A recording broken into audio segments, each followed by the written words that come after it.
l-iktar ħaġa importanti li għandha qudiemha bħala challenge il-professjoni llum huma l-standards illi fl-opinjoni tiegħi kemm mill-aspett tekniku kif ukoll mill-aspett ta' etika qegħdin jinżlu.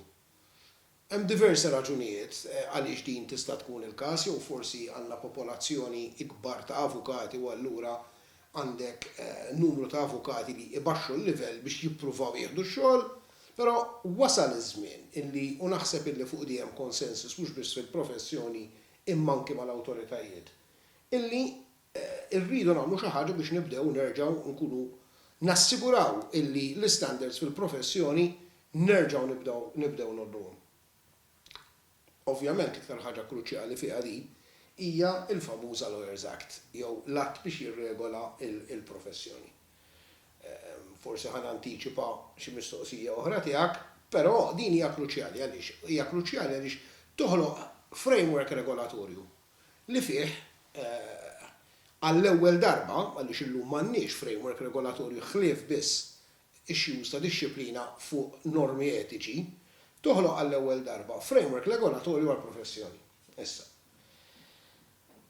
L-ewwel darba li l-Kamra ħarġet bl-idea għaliex din forsi ftit nies japprezzawha, imma hija l-professjoni stess li ttalbet lill-awtoritajiet biex li għandha bżonn tkun regolata, li normalment l-affarijiet jiġru bil-kontra fejn għandek l-awtoritajiet li jridu jirregolaw u l-professjoni li tirreżisti r-regolamentazzjoni, hawnhekk bil-kontra.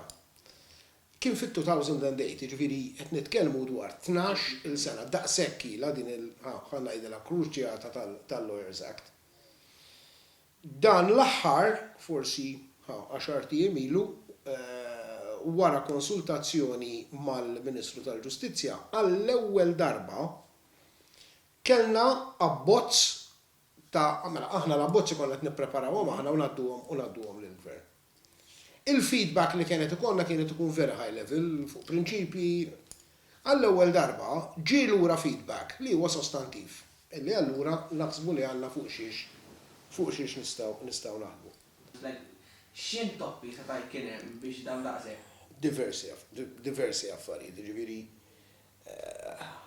Ara, ħanibdew minn hawn. 12 sena ilu il-Kamra ħarġet l-ewwel white paper fuq x'inhuma l-prinċipji li għandhom ikunu adoperati f'sistema regolatorja għall-professjoni.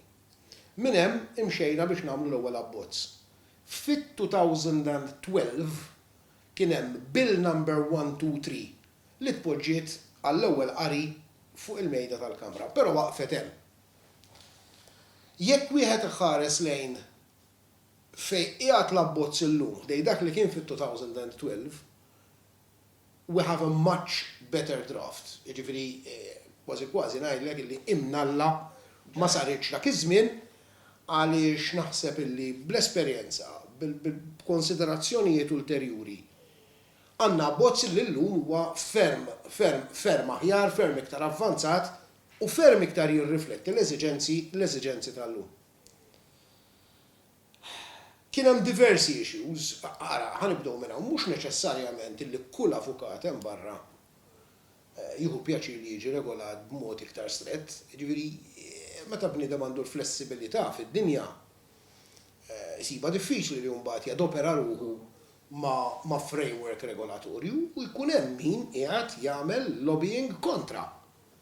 Illi mhux neċessarja mhux biss avukati, kellek ukoll issues illi ġew waħda mill-affarijiet illi qegħdin nipproponu fl-att, pereżempju hija x'inhuma servizzi legali li bil-fors tkun avukat biex tipprovdihom. Naħseb illi hemm il-presupposti neċessarji biex naslu fuq għadi finalment. And onestament naħseb illi huwa l-ewwel pedament importanti biex verament bħala professjoni u jiena nkun qed inħares l-iktar lejn l-avukati iż-żgħar li għadhom diħlin fil-professjoni.